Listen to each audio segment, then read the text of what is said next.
Imagine it's your first day at the new school, and you're a little more nervous than the other new students.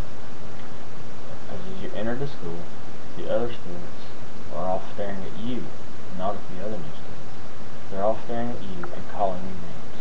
And then at lunch, as you sit at a table all by yourself, these students come by and begin to spit in your food and pour ketchup on your lap. Embarrassed, you quickly jump up, run home, change clothes, and come right back to school. And then the very next day, at your second day of school, before you even get to school, the kids start calling you names and begin to throw eggs at you. Again, you have to run home, change clothes, and return to school. This is exactly what happened to Miss Josephine Boyd when she became the first black student to attend Greensboro Senior High School, which is now Grimsville High School, in Greensboro, North Carolina, in 1957, 3 years after the 1954 desegregation laws. Mrs. Boyd stated it was very painful and frightening for her. This is according to the 2006 CBS report on bravery versus bigotry. Mrs. Boyd was not alone. Many students throughout the country experienced the same things that Miss Josephine Boyd experienced. A lot has changed over these past 50 years for the African Americans here in the U.S. and North Carolina, but many feel that they still have a long way to go for full equality. I'd like to take a few minutes to tell you what I've learned about desegregation. I'm starting with the passage of the desegregation law.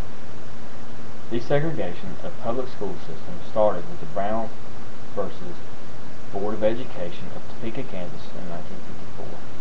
This overturned an 1896 ruling of Plessy versus Ferguson, which stated that public education was to be separate but equal, according to the National Center of Public Policy Research.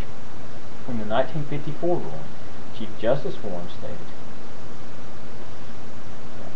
segregation of white and colored children in public schools has a detrimental effect upon the colored children.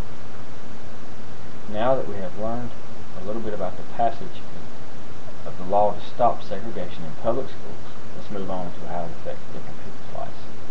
In my interview with Mrs. K. Hopkins of Greensboro, she remembers when she was young, they lived just outside of Greensboro, out in the country. And she remembered her mother and father worked at a drive-in theater part-time at night.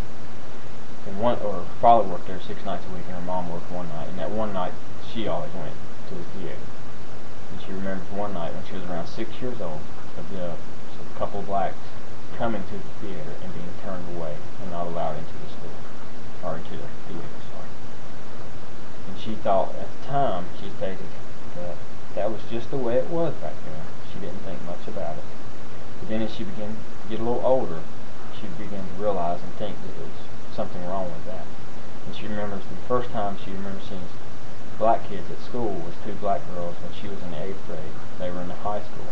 The 2 buildings were separate but on the same grounds and across from each other. And she said the 2 girls would come to school and people would stare, but she never saw anybody do anything to them or harass them in any way, so she wasn't quite sure, if they were harassed. She figures they were, because every time that she did see them, they were always alone by themselves. Desegregation is a great ruling that should have taken place much sooner and enforced quickly. The Civil Rights Act of 1964 had sanctions to enforce desegregation, but it wasn't really until 1968 that the Supreme Court provided guidelines to meeting desegregation, because in the original 1954 ruling, desegregation wasn't mandated to be immediately by the school system. They were given due process or due time to meet the qualification, and a lot of them, even after 14 years, had not met these qualifications. It is amazing to see how far our country has come over these past 50 years in the civil rights movement. Many feel that we still have a long way to go for equality. And we need to remember to thank the grandfathers and grandmothers, mothers and fathers of those who stood up and fought and did the groundwork over these past 50 years. We need to continue that fight. We should always remember those who have fought for their rights in the face of such hard adversity.